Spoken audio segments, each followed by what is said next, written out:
Paano ba talaga natin naayusin ang unoriginal content violation dito kay Facebook?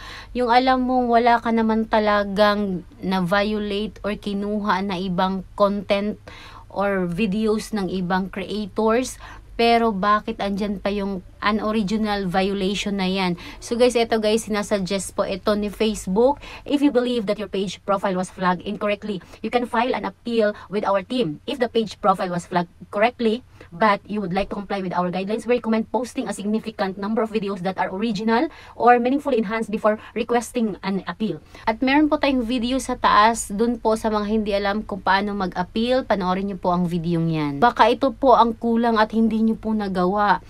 Bago po kayo mag-appeal ng request kay Facebook, is mag-upload muna kayo ng maraming video na original na sa inyo.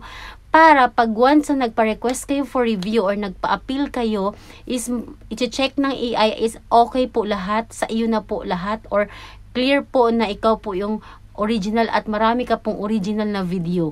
So, ganun po yung gawin natin guys, no? Baka ito lang po yung kulang, lalong-lalo na doon sa talagang lumabag sa policy at rules ni Facebook. Mag-upload ng maraming video, original video, para pag-check na ni Facebook sa inyong account ay marami kayong original video at matanggal na yung violation na yan, mabalik po yung restricted monetization nyo.